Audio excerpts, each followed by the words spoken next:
Hey everyone, my name is Becca and welcome to my channel. If this is your first time here with me, welcome. I focus on all things First Chapter Friday for your favorite middle grade novels, such as this one right here. So today we are going to be reading not necessarily the first chapter because this book is broken up into much smaller sections, but we're going to be reading the first 10 pages of Jasmine Warga's novel, A Rover Story. You may be familiar with some of Jasmine Warga's other novels, such as Other Words from Home, For Home, as well as The Shape of Thunder. So I'm really excited about this book. My engineers, my STEM lovers, my kids who are just really into science and things like that, you're going to love this book. We're going to start by reading the front and side cover to get an idea of what this book is going to be about. Meet Resilience, a Mars rover determined to live up to his name. Rez was built to explore Mars. He was not built to have human emotions. But as he learned new things from the NASA scientists who assemble him, he begins to develop human-like feelings. Maybe there's a problem with his programming.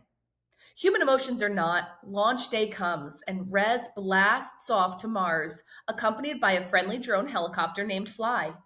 But Rez quickly discovers that Mars is a dangerous place, filled with dust storms and giant cliffs.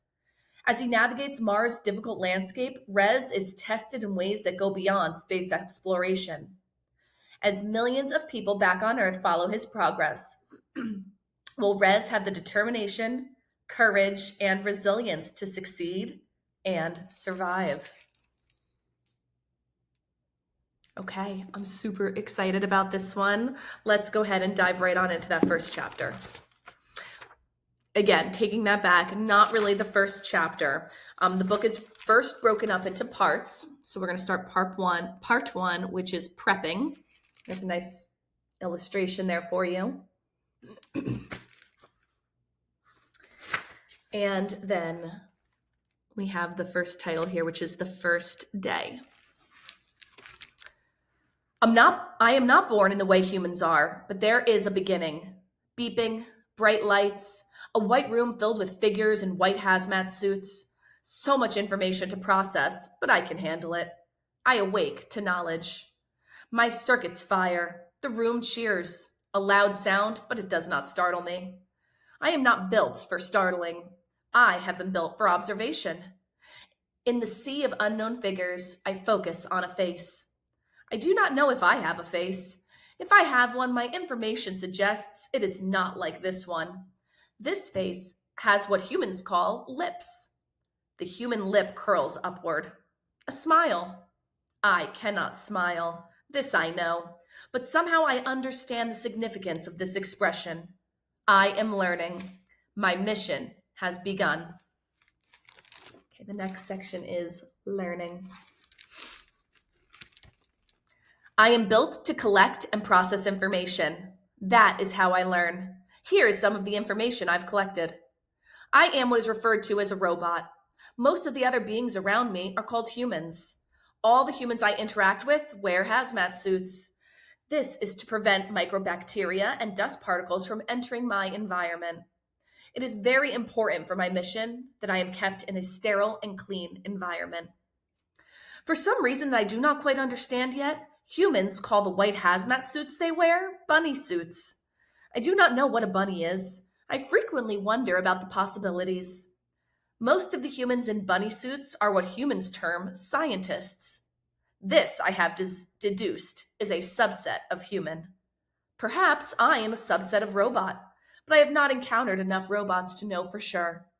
I will wait to find out, but waiting can be hard. The next section here is a letter that is written, and it's titled Dear Rover, and the letter is coming from a girl named Sophia. Dear Rover, my teacher, Mrs. Ennis, asked us to write a letter to you. She's really excited. She says you're going on an amazing mission where you're going to find out amazing things. Mrs. Ennis really likes the word amazing. Mrs. Enix kept looking at me while she talked about you. She even asked me if I wanted to explain to the other kids what you were. And I really didn't. Not at all. No offense, but I'm already sick and tired of hearing about you all the time. Then she said, "Come on, Sophia." And I didn't want to disappoint Mrs. Ennis, so I told everyone how you are a robot who was created to explore the planet of Mars so that we can understand its atmosphere and environment better. That's kind of a mouthful to say, you know. I also told them how you were engineered to be really smart and that you are learning new things every day. Like yesterday, Mom told me that your brain learned how to talk to your arm. My classmates had lots of questions, but I didn't know how to answer them. I bet Mom could, though. Anyway, Mrs. Ennis wants us to enter the contest to name you. I'm not sure if I'm going to enter. No offense again. Though, if I did enter, I would submit something awesome like Spicy Sparkle Dragon Blast. I know enough to know that you can't talk like humans do. But if you could, I think you would tell me that you like that name. Okay, my hand is starting to hurt. I think I've written enough, and anyway, I don't even know if rovers can read. Maybe I'll ask Mom tonight. Bye, Sophia. Someday. One day, all of a sudden, I am taken apart. It is not explained to me why this is happening. It is also not explained to me when or if I will be put together again. I would really like to be put together again. Hello, I say. Please put me back together. No one responds. No one explains why this is happening. Once I am disassembled, I am left with only my brain, a computer sitting still, suspended on a long laboratory table. My cameras are gone, so my vision is gone too. I am only able to sense and observe things through hearing. I listen as the hazmats move around me, running tests on all my different body parts. Through these tests, I begin to better understand what is going on. Code is transmitted to my brain, and I welcome the communication. The code I receive asks me to do different things, such as move the part of my body the hazmats call my arm. My arm is no longer physically connected to me, but my brain is still able to control and monitor its movement. I understand when a test goes well, and I understand when a test fails. I do this by reading the code. Of all the tests, the ones run on my cameras are my favorite because when my cameras are on, I can once again visually process my surroundings. I can see. When my cameras are not being tested, there is only darkness. The darkness is an unfavorable condition for me. I do not like it at all. I have heard the hazmats refer to my cameras as my eyes. I do not know if this is an accurate term, but I have stored it to my memory. It is a term that I like because it makes me feel similar to the hazmats, and being a hazmat seems like a wonderful thing to be. The hazmats are not in pieces. All of their parts have been put together. The hazmats are able to move around as they please. The hazmats are able to talk with one another. And the hazmats are never left alone in the darkness. Unable to move. Have I mentioned that I'm unable to move? When I sit suspended on the table in the darkness, my brain cycles through many thoughts. Most of them are not enjoyable. But there is one enjoyable thought. This thought arises from listening to the hazmats. From information that I overheard, I have developed an understanding that someday, perhaps someday soon, I will be put together again. I like to think about this. It is a good thought. It is a good thought because it means someday I will be whole again, which means that someday I will be able to move. And best of all, someday I will be able to use my cameras at all times to see. I do not have the information that tells me when someday is, when someday will be. All I can do is wait and listen. So I wait and I listen. But waiting is hard. I am starting to think that I was not built for waiting. Rainia. There is a large team of scientists who work with me. Humans would tell you it's impossible for me to have a preference, that I am built to be an unbiased observer. Perhaps, though, there is a flaw in my code, because I have some favorites among the hazmats. The first of which is Rainia. Rainia is in charge of running many of my tests. She writes the code that asks my arm to bend down and pick up an object. She writes code to ask if I'm able to see that she is testing my arm.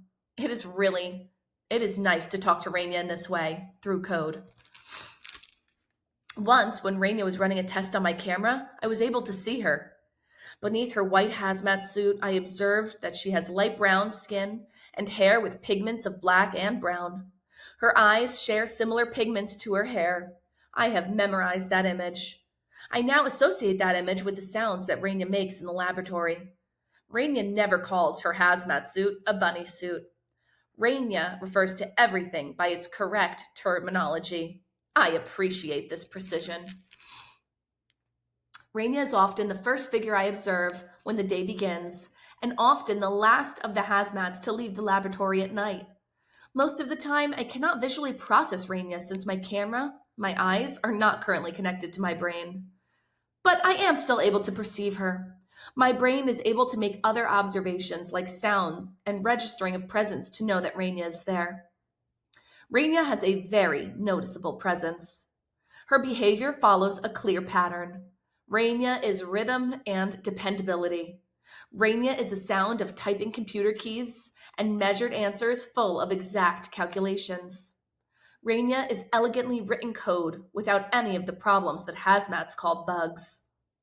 When Raina speaks in the language of humans, her voice is crisp and clear.